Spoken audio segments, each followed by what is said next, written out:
Shane Parks. Chris, did you ever purposely go down stat really bad in order to make the next few weeks easier? Was this a practice you saw in the orgs? Yes and yes. Okay, let me explain. There were weeks where it was looking like I was not going, I was barely going to be up stat, or I was really not going to, things weren't going to go so well.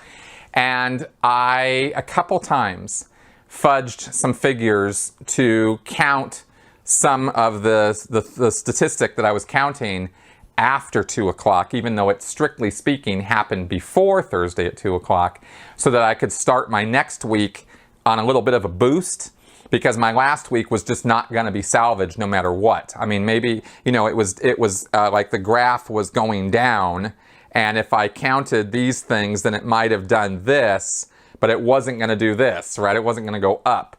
So I was like, well, just, screw it. So I would not, work so hard or try so hard to get it in before 2 o'clock. In the birthday game, statistics are counted on a 3-week trend. So I'm just going to make this in the air here, but you have a line, 4 dots, 3 lines, okay? Week, right? And it's going to go up, or it's going to go, level, or it's going to go down. And I definitely saw and heard about orgs who would get a statistic to go on a 3-week up, and then the next week, rather than spike it again, even if they could have, they only got a squeaker, and that kept the 3-week thing going. And then the following week, it could actually go down, and they'd still be uptrending on 3 weeks, even though for 1 week, the statistic went down. And the 3-week trends were what was important as far as assigning points for the birthday game. So org savvy executives in these orgs who wanted to win the birthday game would manipulate and play with these statistics and be okay with a 1-week down stat or even a 2-week down stat if the trend was still going up, you see. Now, generally speaking, they're always going to go down at some point. So you want to play and manipulate those statistics as much as you can to keep those trends going up.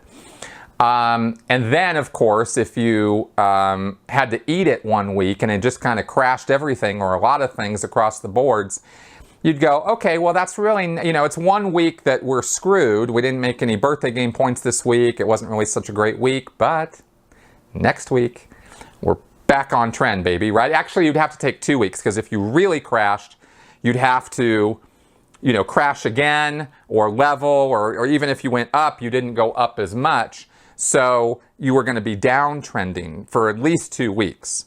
So you kind of bite the bullet and you do what you can, but you prep things so that 3 weeks from now and 4 weeks from now, you're going to spike stuff again.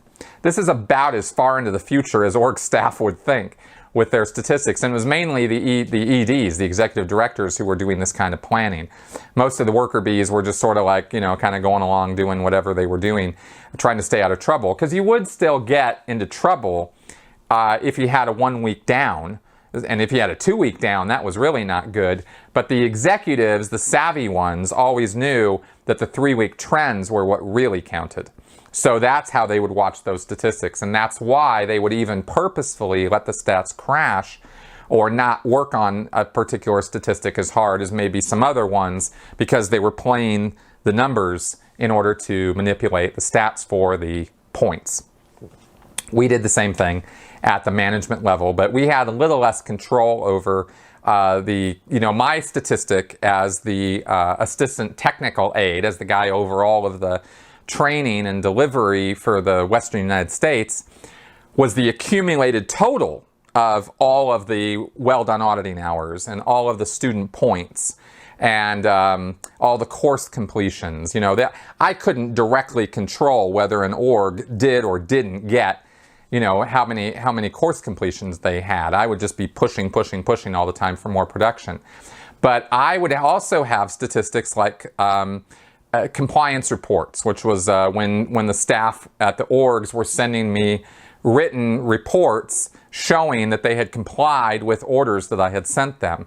And those were the ones I could have a bit more direct manipulation over, things like that. So that's kind of how we would play the stat game when we were trying to win. It was really all about winning the birthday game.